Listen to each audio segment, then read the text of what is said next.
Hello, everybody, and welcome to another edition of Charts with Dan. As expected, Mario and Luigi ruled the box office this past weekend with the biggest opening for any movie so far this year worldwide and a pretty darn good opening domestically as well. We're going to look at all those numbers and, of course, all the streaming numbers, everything we usually get to, but there is a lot to get to, so let's jump into it right now. And let's look first at the box office top 10 for this past weekend. The Super Mario Galaxy movie, as we all knew that it would be, was the number one movie of the weekend at $131.7 million. Now, that's the Friday through Sunday number. Its total since opening last Wednesday is $190.8 million. And let's dive into those numbers a little bit more. First of all, for the Friday through Sunday stretch, it was the best three-day opening weekend of the year at $131.7 million. Again, that does not even count what the movie made on Wednesday and Thursday. That bumps Project Hail Mary's opening down to second place with a measly $80.5 million. We've had a really good year so far at the box office. And the drama, which we'll talk a little bit more about later, had the 10th best opening for any movie this year at $14.38 million. So 2 of the 10 best openings for any movies domestically both happened this past weekend. The Super Mario Galaxy movie also had the best weekend for any movie domestically this year, coming in ahead of the opening weekend for Project Hail Mary, the opening of Scream 7, the second weekend of Project Hail Mary, and the opening of Hoppers. Avatar Fire and Ash's third week, which was the first weekend of 2026, comes in 6th place, followed by Wuthering Heights. Then the third weekend of Project Hail Mary, which was this past weekend, was the 8th best weekend for any movie this year. So Project Hail Mary with 3 of the 10 best weekends for any movie in 2026. The second week of Hoppers is at number 9, and the opening weekend of GOAT rounds out the top 10. The Super Mario Galaxy movie also had one of the best openings for any movie opening in April. Of course, Avengers Endgame and Avengers Infinity War absolutely owned these records. Marvel opened both of those movies to get a jump on the summer movie season. Then we have last year's A Minecraft movie. So a Minecraft movie opened on Friday. It made $162.7 million. So it came in ahead of the Super Mario Galaxy movie because the Super Mario Galaxy movie opened on Wednesday. Had it opened on Friday, as well as the Super Mario Brothers movie, which also opened on Wednesday, they would be higher up on this list. Furious 7 actually had the 4th best 3-day opening weekend ever in April, followed by the Super Mario Brothers movie and the Super Mario Galaxy movie. 2016's The Jungle Book is in 7th place, followed by The Fate of the Furious, Captain America the Winter Soldier, and Fast 5. When you adjust these numbers for inflation, Avengers Endgame and Avengers Infinity War still easily numbers 1 and 2. Furious 7 is at $204.6 million back in 2015, adjusted for inflation. That's good enough for number 3. Then we have the 3-day opening weekend of A Minecraft movie at number 4, the Super Mario Brothers movie at number 5. 2016's The Jungle Book goes up to number 6 at $138.5 million, followed by Captain America the Winter Soldier at $135 million. The Super Mario Galaxy movie has the 8th best April opening adjusted for inflation, right ahead of The Fate of the Furious and Fast 5. When we look at animated films, the Super Mario Galaxy movie had the 6th best 3-day opening weekend for any animated movie ever. It comes in behind Finding Dory back in 2016, Moana 2 back in 2024. That was also a Wednesday opener, but it still opened to $139.7 million over that Friday, Saturday, Sunday weekend. The Super Mario Brothers movies at number 3. That was a Wednesday opener. Then we have Inside Out 2 at number 2 with $154.2 million, and Incredibles 2, which still holds the record at $182.6 million. The Super Mario Galaxy movie came in ahead of Frozen 2, Shrek the Third, Toy Story 4, and Spider-Man Across the Spider-Verse. Those were all Friday openers. So even with basically 2 days of gross taken out, the Super Mario Galaxy movie was still able to open ahead of those 4 films. Looking at Illumination movies, the Super Mario Brothers are the 2 best opening films in the history of Illumination. The Super Mario Brothers movie opened to $146.3 million 3 years ago. The Super Mario Galaxy movie is at $131.7 million. Then we have 2 Minions films, the original Minions movie back in 2015 at $115.7 million, and Minions: The Rise of Gru at $107 million. There's another Minions movie this summer. Yay. So look for that probably to round out this top 5 in some way. The Secret Life of Pets is the 5th best opener in Illumination history. I always forget that that movie opened so well. Not that it was a bad movie, it's just that you don't see it talked about as much as the others on this list. Despicable Me 2 is at number 6. That was a Wednesday opener, followed by Despicable Me 4 at number 7. That opened on Wednesday as well. Despicable Me 3 comes in 8th place, followed by The Lorax and The Grinch. In the realm of video game movies, the Super Mario Galaxy movie had the 3rd best opening weekend ever for a video game film, right behind the Super Mario Brothers movie and a Minecraft movie. It comes in well ahead of Five Nights at Freddy's, which opened to $80 million, but was, if you'll recall, a day-and-date streaming release. It also comes in ahead of Sonic the Hedgehog 2, Five Nights at Freddy's 2, Sonic the Hedgehog 3, Sonic the Hedgehog, Pokemon Detective Pikachu, and Lara Croft Tomb Raider. And the Super Mario Galaxy movie is also already one of the 5 highest grossing video game movies of all time domestically. It's at number 5 at $190.8 million. It's essentially tied. It will have passed Sonic the Hedgehog 2 by the time you're watching this, which puts it behind only Sonic the Hedgehog 3, which it will pass shortly, a Minecraft movie, and the Super Mario Brothers movie. So the Super Mario Galaxy movie has already out-earned the total domestic gross of the first Sonic the Hedgehog, as well as Uncharted, Detective Pikachu, Five Nights at Freddy's, and Lara Croft Tomb Raider. When you adjust for inflation, the Super Mario Galaxy movie comes in a little bit lower. It's the 6th highest grossing video game movie of all time, behind Sonic the Hedgehog 2 and Sonic the Hedgehog 3. Lara Croft Tomb Raider is actually number 3 on this list at $259.2 million adjusted for inflation. That was actually a very popular film when it came out at the turn of the century. A Minecraft movie is at number 2. The Super Mario Brothers movie is, of course, at number 1. Right behind the Super Mario Galaxy movie, we have Pokemon the first movie at $187 million adjusted for inflation. So many people went to see that movie. Followed by Sonic the Hedgehog, Pokemon Detective Pikachu, and Uncharted. In last week's YouTube member poll, I asked all of you if you thought that the Super Mario Galaxy movie would match the $185.4 million that a Minecraft movie earned domestically in its first 5 days. 62% of you were correct. You said yes, it would. It came in at $190 million over 5 days. 38% of you said that no, it would not match that number. And I think the key difference here is that the first 5 days of the Super Mario Galaxy movie were a Wednesday, Thursday, Friday, Saturday, Sunday. So you had some people that could go during the week, maybe had some time off leading up to Easter. Whereas the first 5 days of a Minecraft movie were Friday, Saturday, Sunday, Monday, Tuesday. So maybe not quite as many people going to the movies. And that was enough to make a difference because as you saw, the Friday through Sunday number for a Minecraft movie was higher. I think the demand was obviously there because it opened on Friday. But the Super Mario Galaxy movie over the 5 days in total came out ahead. And in the weeks ahead, we will be tracking both Super Mario Brothers films against a Minecraft movie to see how everything is going to settle out. And let's go ahead and get to this week's member poll question. They've been some pretty easy questions, a lot of yes, no's, some very concrete options. So we're going to go a little more open-ended this week. I want to know what movie that hasn't had a video game adaptation yet would make the best game. We've had so many game-to-movie adaptations. I want to see movie-to-game adaptations. I will be fact-checking. So don't suggest a movie that's already had a video game, but what movie do you think would make the best gaming experience? Leave your answer in the comments section of the member poll. If you see an answer you like, upvote your favorites instead of leaving it again. I will reveal the results on next week's Charts with Dan. All right, let's get to the rest of the domestic top 10 for this past weekend. At number 2 was Project Hail Mary in its 3rd week of release. And honestly, for it to only drop 41.3% in week 3 against the juggernaut that is the Super Mario Galaxy movie, I think is pretty impressive. It still brought in another $31.7 million. That brings its domestic total up to $218.2 million. And as we've been tracking on the show, that now makes it the 5th highest grossing non-sequel this decade. Again, non-sequel I'm defining as not part of a cinematic universe, and also no previous movies starring the characters in the film.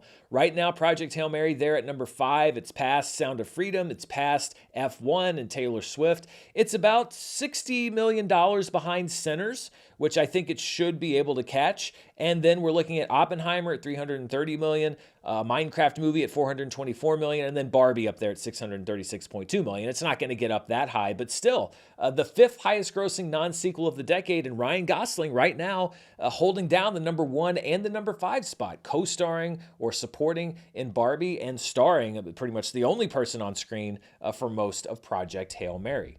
In third place, we had The Drama from A24, which I saw a lot of discussion about this past weekend, a lot of discussion in the comments section of my review, a lot of discussion in the media. It opened to $14.3 million, so Zendaya and Robert Pattinson really able to get people interested in the movie, the marketing campaign, getting people interested in the movie, and the movie itself, I think, had a lot of buzz around it. And kind of buried underneath all of the Super Mario Brothers news is the fact that The Drama had the 3rd best opening ever in the history of A24 domestically. Civil War still comes out at number 1 at $25.7 million. Marty Supreme is in second place at $17.5 million. That was its wide opening weekend after one weekend in limited release. Then we have The Drama in third place at $14.38 million, just ahead of my beloved Hereditary at $13.5 million. And then Materialists from last year at $12 million, rounding out the top 5. Heretic, Talk to Me, Uncut Gems, The Witch, and Warfare round out the rest of A24's top wide opening weekends. In fourth place was Hoppers in its 5th week of release with a 52% drop, again facing direct competition in the animated market from the Super Mario Galaxy. I don't think that's a terrible drop. It made another $5.8 million. It's very close to crossing the $150 million mark domestically. And looking at the franchise tracker for Hoppers, it's at $149.6 million. That puts it right behind Cars 3 and Elemental. It should pass both of those films by next week. It could very easily also pass A Bug's Life on this list to become the 20th highest grossing Pixar film. And I'm going to say about Hoppers now what I've been saying since the beginning. I think that it is a modest success. I don't think it's a huge box office breakout hit, but especially because it is an original Pixar animated film, I think it's a modest success. It may not necessarily break even in the theatrical window, but I think it has shown that it will eventually break even. I wish that it was doing better. I wish that original animated intellectual property, especially a movie that was good. I enjoyed Hoppers. I didn't think it was amazing, but I really liked it. I wish that it would break out more, especially when you see its entire gross being passed by Super Mario Brothers in a matter of 2 to 3 days, but that's just how the marketplace works. But yeah, Hoppers is one of those cases where, it's neither extremely good nor extremely bad. I think the fact that it's passing Elemental is kind of a symbolic victory. It's kind of crossing that Elemental line, and then we'll see how far it goes from there. Reminders of Him just won't let go of that number 5 spot. It's been there for 2 or 3 weeks. It made $2.2 million. It's at $45.3 million domestically, a 53.2% drop from last weekend. At number 6 was A Great Awakening, which made just over $2 million and got the coveted A+ cinema score. That's not a huge surprise. Oftentimes, these sort of Christian-focused films will get A+ cinema scores. They commonly do because the audience that goes to see them is very happy with the product that they receive. At number 7 is They Will Kill You, which dropped 60% in its second weekend and also brought in just over $2 million. At number 8 and 9, almost tied, really, about $1,000 apart, which always amazes me at the box office, is Ready or Not, Here I Come in its third week, which made another $1.874 million. Its domestic total now over $20 million. And Durandar the Revenge, which dropped 59.3%. It lost a lot of theaters. It made $1.873 million. Its domestic total now at $26.1 million. As I mentioned on last week's show, it is, of course, the highest grossing Indian film here ever in the domestic marketplace. Scream 7 rounding out the top 10. It stays in the top 10 for a 6th week, bringing in just under $1 million to bring its domestic total over $120 million. Dropping out of the top 10 this week, we had Goat out after 7 weeks. Undertone out after 3 weeks, and Forbidden Fruits out after 1 week. And probably not surprising, all 3 of those movies were among the 5 biggest theater count changes for this past weekend as theater owners made way for the Super Mario Bros. Galaxy movie. Undertone lost the most theaters, lost almost all of them, 1,482 of them. It's still in 370. Scream 7 lost a big chunk of theaters, 1,215. It's still in 1,130. Goat lost 1,132 theaters. It's still in 1,114. Forbidden Fruits did not have the protection that movies get from major distributors where you have that 2-week guarantee on your theater count. So it lost about 2/3 of its theaters, 1,025 of them. It's now in just 500 after 1 week of release. And Ready or Not, Here I Come lost 940 theaters. It's still in just over 2,000. This is the 2026 box office versus the 2025 box office. The posters you see there are the movies that opened for each week last year. And this is what I found really incredible. You can see that for the past several weeks, we've been well ahead of the box office for 2026, but I always circled this weekend because Minecraft opened so well on this weekend last year. But as you can see from this chart, the box office was only down about 2.3% from Minecraft's opening last year. So basically 2026 has been trouncing 2025 for the past several weeks. And then when it came to the movie that opened bigger than any other movie in 2025, we stood toe-to-toe, basically almost even. So that was great scheduling for the Super Mario Galaxy movie. And what that means is we don't really give back any of the ground that we have gained in 2026 over 2025. As you can see, year-to-date box office domestically is now over $2 billion. And let's look at this week's Charts with Dan trivia question. The Super Mario Galaxy movie, and we'll look at its worldwide gross in just a couple minutes, looks like it very well may be heading toward the $1 billion mark worldwide. So I looked at the worldwide box office charts and came up with this question. 3 animated franchises currently have multiple billion-dollar-plus grossing films. What are those 3 franchises? I think the trick here is not trying to think of franchises, it's trying to figure out which ones not to pick. If it helps, I do not count The Lion King 2019 as an animated film, and neither does Disney. I know there's some controversy there, but that's just how I do it. And I count Minions and Despicable Me as separate franchises, if that helps you to pick or not pick one of those franchises. So what 3 franchises currently have multiple billion-dollar-plus grossing films? And here comes the answer. The answer is Toy Story. Toy Story 3 and 4 are billion-plus dollar grossers. Frozen 1 and 2, and Zootopia, a freshly minted multi-billion-dollar film franchise. So should the Super Mario Galaxy movie cross that billion-dollar mark, then Super Mario will be the only non-Disney animated franchise to have $2 billion grossers. We've got so much more to get to on this week's show, but before we do, I want to thank the sponsors for this week's episode. This video is brought to you by Mando. Spring is in the air, and in Arkansas, that means that the humidity is rising along with the temperatures. We get about a month of nice spring weather before it starts getting sticky, which means that we are making the transition from sweater weather to sweating weather. Luckily, I'm fully stocked up with Mando year-round to keep me smelling fresh.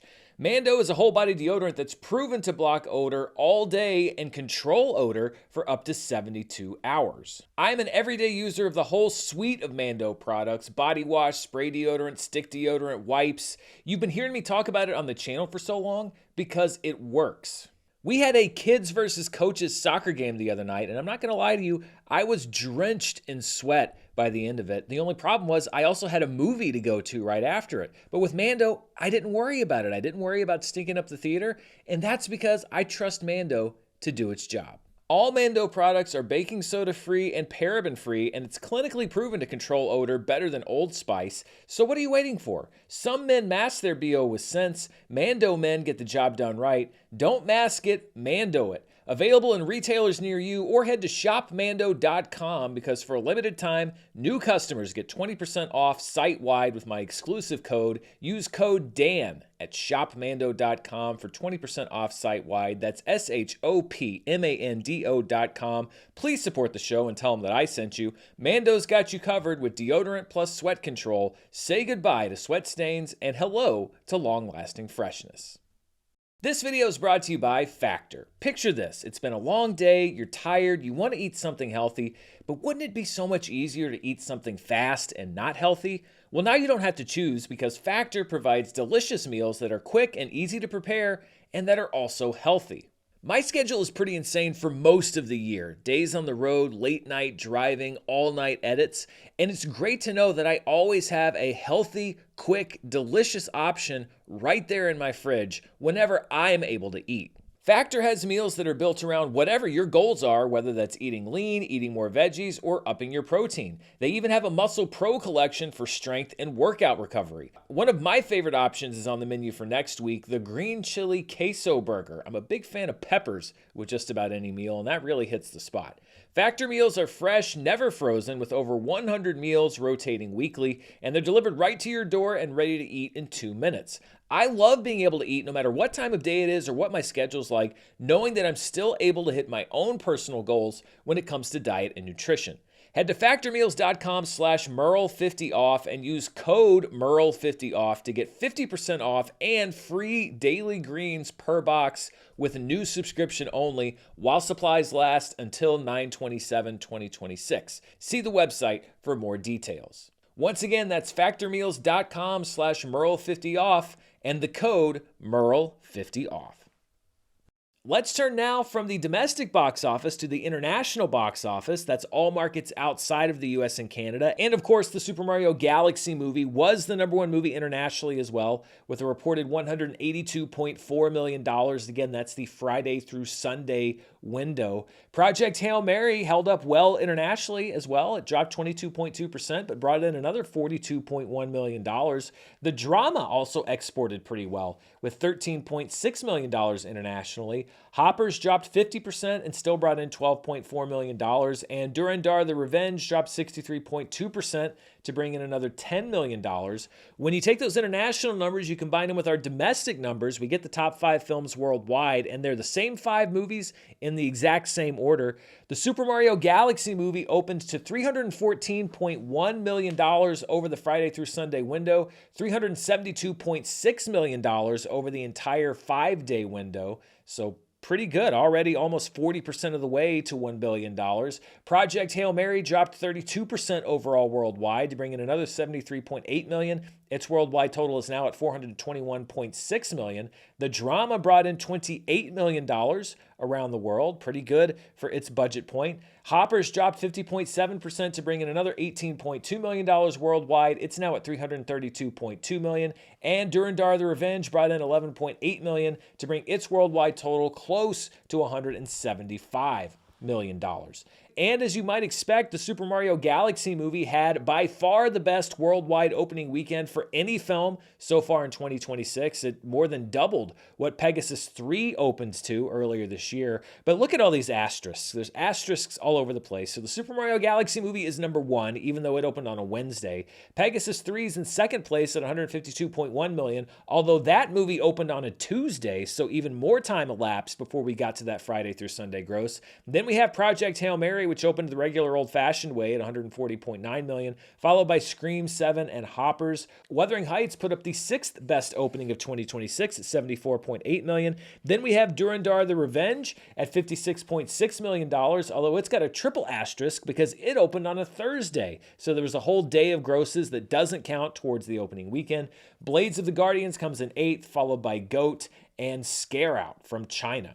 And the Super Mario Galaxy movie had the best performance for any film so far this year at $314.1 million.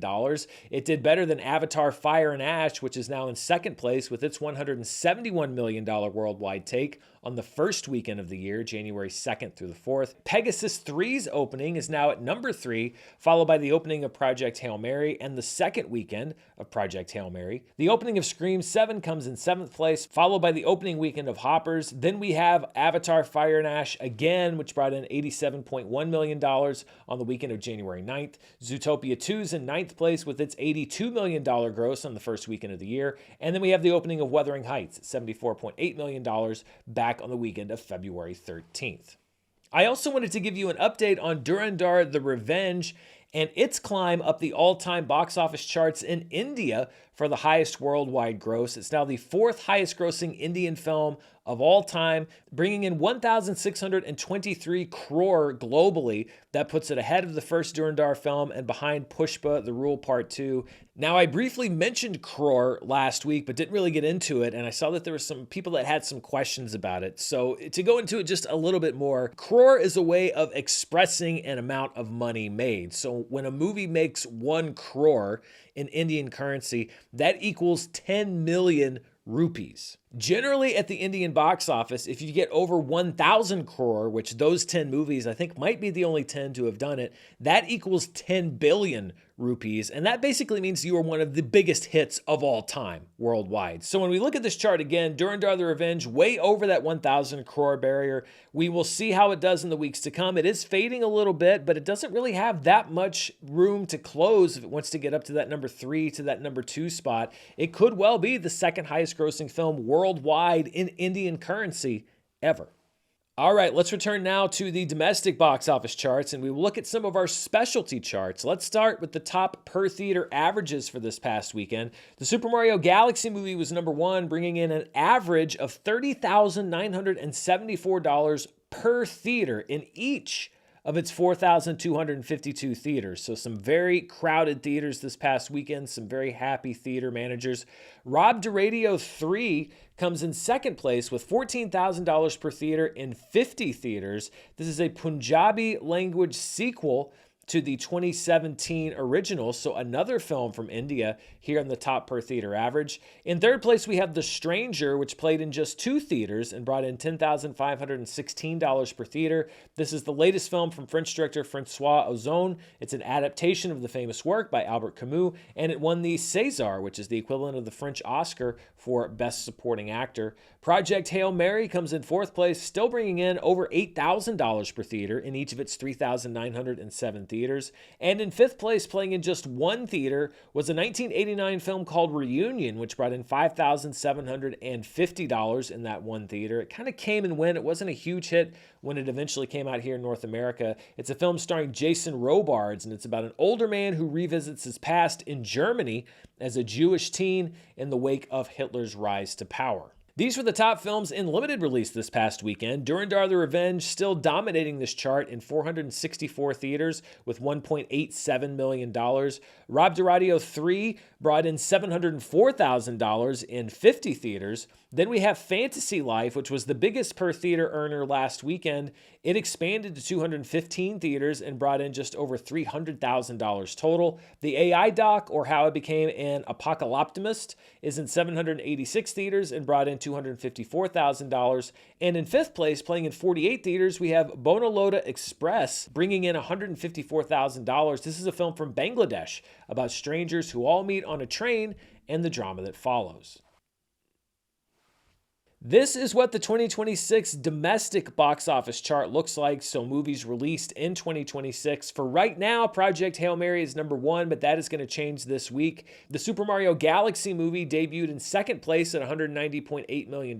Project Hail Mary currently number 1 at $218.2 million, but Mario is going to take that number 1 spot. Hopper, Scream 7, Goat, Wuthering Heights, Send Help, Reminders of Him, Iron Lung, and Crime 101 all down 1 spot from last week as the Super Mario Galaxy movie ascends the charts, and that knocks Solo Mio out of the 2026 top 10. This is the 2026 box office when you include all movies, including movies that carried over from 2025. Project Hail Mary and the Super Mario Galaxy movie, number 1 and 2 on this chart as well. That bumps Avatar Fire and Ash down to number 3. It's made $153.9 million since January 1st. Hoppers and Scream 7 are down to number 4 and 5, followed by Goat at number 6. Zootopia 2, still the 7th highest grossing film of the year with $90.2 million since January 1. Wuthering Heights is at number 8, followed by The Housemaid at number 9 and Send Help at number 10. Marty Supreme is off of this chart, and as this resembles the 2026 domestic chart a little more closely, I probably won't show it to you as much, but it is still interesting to see that Avatar Fire and Ash made that much money this year, because in my head and a lot of other people's heads, it's a 2025 movie, but a big chunk of change was made in the year 2026.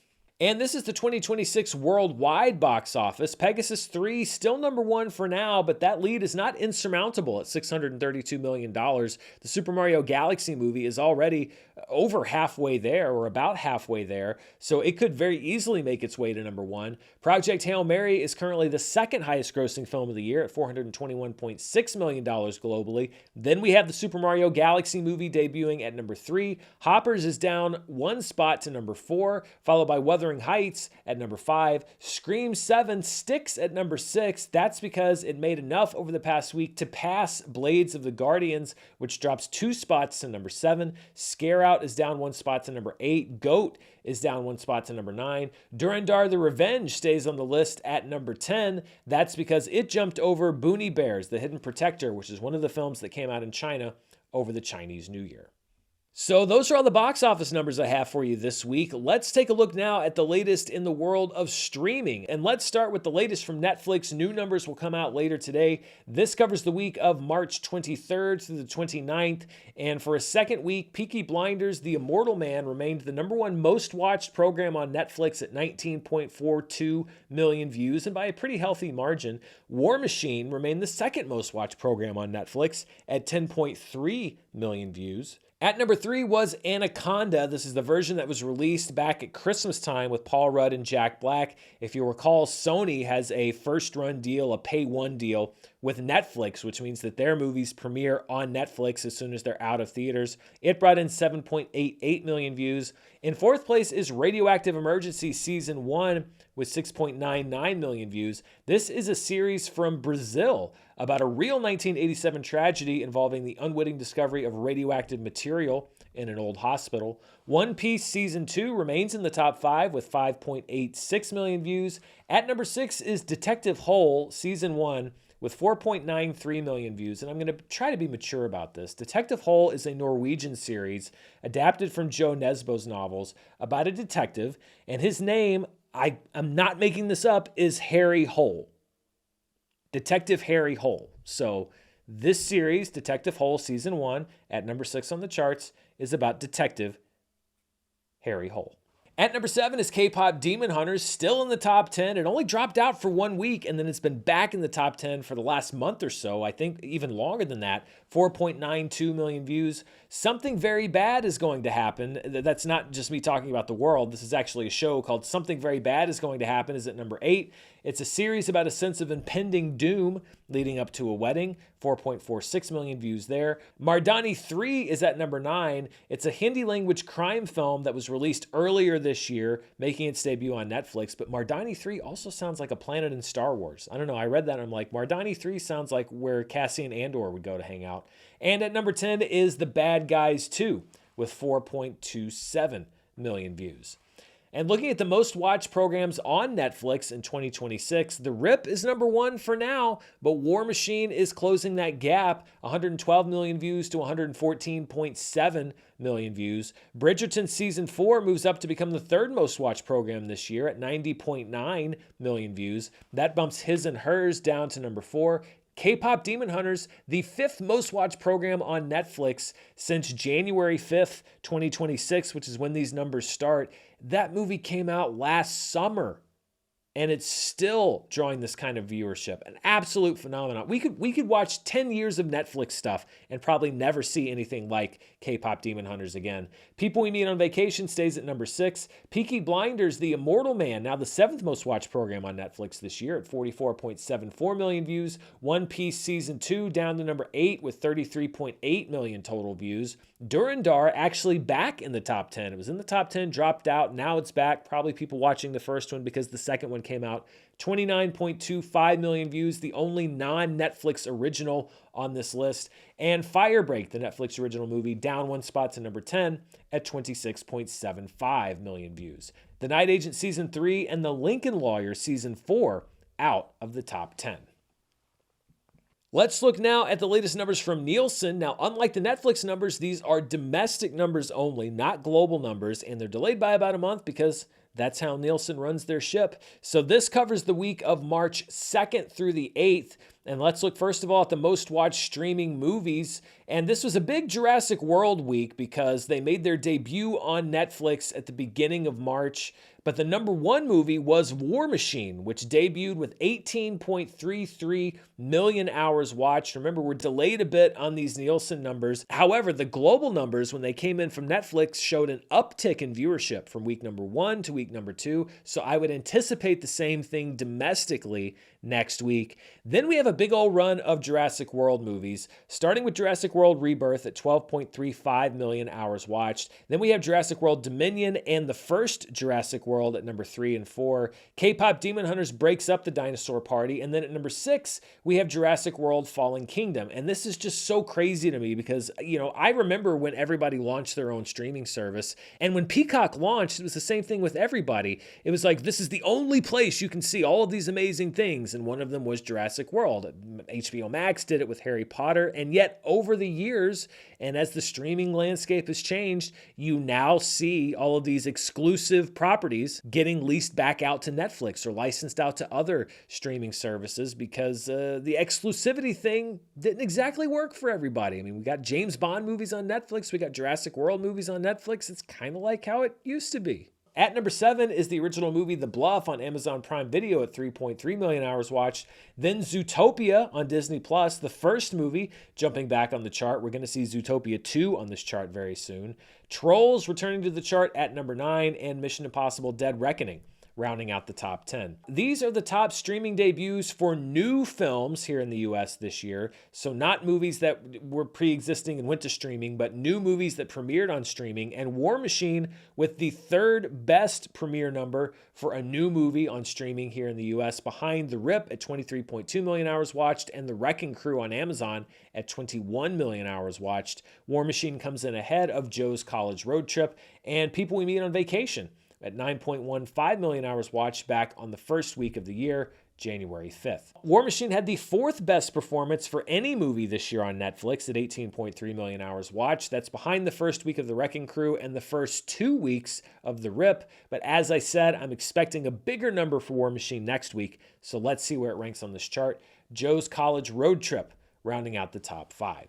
These were the most watched streaming shows for March 2nd through the 8th. At number 1 is Bridgerton, as it extended that watch time from the release of that second batch of episodes, 33.1 million hours watched. The Night Agent on Netflix at number 2 at 18.6 million hours watched. But look at The Pit. It almost took the number 2 spot as far as most watched streaming shows at 18.5 million hours watched. It has been crazy to see the growth of this show over time. Grey's Anatomy at number 4, The Big Bang Theory at number 5, Bluey at number 6, Love is Blind at number 7, Law and Order, an old standby on this list, at number 8. At number 9 is Paradise, and at number 10 is Young Sherlock, which premiered on Amazon Prime Video. This was a full season drop. Guy Ritchie was behind this series, and it's exactly what it sounds like. It's about young Sherlock Holmes, 11.3 million hours watched. And when we look at debuts for new streaming series here in the US this year, Young Sherlock comes in at number 4 with 11.3 million hours watched. And another series that debuted the same week, the week of March 2nd, is The Dinosaurs on Netflix. It comes in at 10.2 million hours watched, the 5th best debut for a new series on streaming this year. The Burbs comes in 3rd place on Peacock with 11.86 million hours watched. I think it probably took advantage of its heavy promotion during the Super Bowl. Reality Check, Inside America's Next Top Model, comes in 2nd place at 17.86 million hours watched. And His and Hers on Netflix takes the number 1 spot for a new series way back in the first week of the year with 23.1 million hours watched.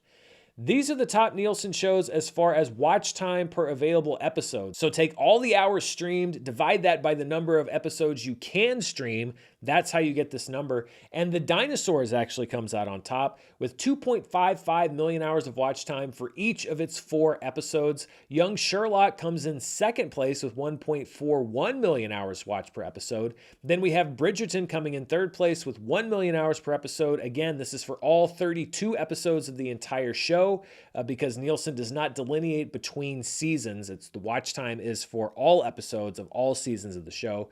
Paradise comes in 4th place at 889,000 hours per episode. The Pit comes in 5th at 772,000 hours per episode. At number 6, we have Monarch, Legacy of Monsters, which also made its season 2 debut. It brought in 648,000 hours of watch time per episode for its 12, at that time, available episodes. The Night Agent at number 7, The Lincoln Lawyer at number 8, Veronica Mars, which has had kind of a resurgence in streaming lately, is at number 9 with 110,000 hours per episode, and Love is Blind rounds out the top 10. And those are all the numbers I have for you this week. Before I go, though, I just want to give you an idea of what to look out for both at home and in theaters. And this is actually a pretty big TV week. It's not a huge movie week, but there's a lot of stuff that you might want to watch from home. First of all, today on Tuesday are some movies you can watch at home that were in theaters. We have Epic, Elvis Presley in Concert, now available at home through purchase and premium video on demand. The Bride. Most of you didn't see it in theaters, but you can now watch it at home if you choose to with those higher price rentals. And Psycho Killer, also available to watch at home today. Tomorrow on Wednesday, if you want to see the classic John Woo film, The Killer, it's a 4K restoration of the film to sort of help promote a new physical media release of that movie. Tomorrow is the last night you can see it in theaters. It played on Sunday night and also on Monday night. So if you haven't seen The Killer and you want to see it on the big screen, tomorrow night is your last chance to do so. Also, tomorrow is the debut of The Boys Season 5. The final season of the show is premiering on Amazon Prime. You'll be able to catch the first 2 episodes. I'll definitely be tuning in. And also tomorrow on Hulu, we have the 3-episode premiere of The Testaments, which is a spinoff of The Handmaid's Tale, starring Chase Infinity, who of course had a big breakout in One Battle After Another. On Thursday, the final season of Hacks debuts on HBO Max. Gene Smart has won a boatload of Emmys and other awards for that show. Then on Friday, we do have some movies that are hitting theaters. First of all, we have You, Me, and Tuscany, which is a wide release. Halle Bailey tries to squat at an empty villa in Italy, but ends up posing as the fiancée of the owner, played by Regé-Jean Page, when she's busted and doesn't want to get in trouble. This movie's directed by Kat Coiro, whose last film was Marry Me, starring Owen Wilson and Jennifer Lopez, which I actually thought was a pretty cute movie. Also hitting wide release on Friday is Faces of Death. Now, this name brings me back. These were the tapes that were passed around in hushed tones when I was a kid, old VHS tapes. This is a horror movie kind of based on that. Barbie Ferreira plays a woman doing online moderation who finds recreations of deaths from the famous Faces of Death video series, which leads to a story of horror and murder. It's crazy to me that there's like an actual horror movie based off of that. In many theaters around the country, you can also catch Exit 8, which is from director Genki Kawamura. He produced movies like Your Name and Weathering with You. He directed this film. It's about a man trapped in a subway station. Neon is handling distribution of this. In limited release, if Hamnet got you all excited to see Hamlet, then you can catch the latest modern reimagining of Shakespeare's classic play, starring Riz Ahmed. Also in a good number of theaters around the country is a movie called Beast. It seems like there have been 3 or 4 movies named Beast in the last 2 or 3 years. This one was co-written by Russell Crowe, and it's about an MMA fighter who returns to action in order to save his family. Crowe also co-stars in the movie as the fighter's former trainer, kind of the Mickey from Rocky of this movie. In limited release, you can also catch The Christophers, which is the latest film from Steven Soderbergh. Ian McKellen plays an aging painter whose children decide to finish his paintings so that their inheritance will be worth more once he's gone. On Apple TV, you can check out a new movie called Outcome. Jonah Hill directed and co-wrote this movie starring Keanu Reeves as an actor who has to face his past after a potentially career-ending video surfaces. Co-stars in the film include Jonah Hill, Cameron Diaz, David Spade, Matt Bomer, Laverne Cox, and, judging from the trailer, Martin Scorsese. I mean, he's doing this, he's doing Star Wars, he's doing all kinds of absolute cinema this year. Debuting on Hulu this Friday is Malcolm in the Middle, Life's Still Unfair, a 4-episode limited series revival of the beloved Fox sitcom. I think I'm going to check this out because, the cast of that show was so stacked. They got almost all of them back. Bryan Cranston and Jane Kasmerick alone should have won all the Emmys for that. I think Jane Kasmerick did. Bryan Cranston won them for different shows, but still, they were fantastic on that show. And finally, on Friday, a movie debuting on Netflix is Thrash. It's about hurricane survivors who also have to fight off sharks, and it's from Tommy Wirkola, who directed Dead Snow and Violent Night. I love Violent Night. I love Sharks more. I will definitely be watching this film, and if it's worth it, I may even bring you a review here on the channel. If you are a K-pop fan like I am, because I know everything about K-pop, I know all of the groups and all of the references, and I'm not lost at all when people talk about it, then you can check out BTS. They had a Netflix event a couple weeks ago. They now have a live theatrical event this Saturday night, BTS World Tour Arirang in Goyang from South Korea. It's a live viewing of a concert, and it's one of two BTS concerts that are being broadcast live to theaters. So we have the one from South Korea this Saturday. Next weekend, there will also be a BTS concert broadcast live from Tokyo. So two chances to see BTS live in theaters. And finally, on Sunday, the long-awaited premiere of Euphoria Season 3. Over 4 years after the last season ended, it returns for what many people widely consider to be its final season, which really wouldn't be a shocker given that the cast includes Zendaya, Sydney Sweeney, Jacob Elordi, Coleman Domingo, Hunter Schafer. They've all seen their profiles rise since that show debuted back in 2019. So if you've been missing Euphoria, it's back this Sunday. And that's all I've got for you this week. It's been a long show, but we had a lot to talk about. Thank you so much for watching. If you're a first-time viewer, I hope you enjoyed the show. Hey, stick around, hit that subscribe button, hit the bell so you know when I upload a new video. Members here on the channel, look out for that member poll. If you're not a member, check out the description below on how to become a member, and also check out the description below to find out more about our sponsors this week, Factor and Mando. Thanks to both of them for helping to make this show possible. But thanks to you, most of all, because without you, this show wouldn't be possible. Stay tuned right here on the channel. I've got some stuff cooking up for this week. I've got my live show tomorrow afternoon. Some interesting choices for me to review. I'm definitely going to review something this week, and I'm working on a couple feature pieces. I might be able to push one or two out. So I don't want you to miss any of that stuff. But most of all, thank you for watching this video. Until next time, stay safe, and I'll see you then. Bye.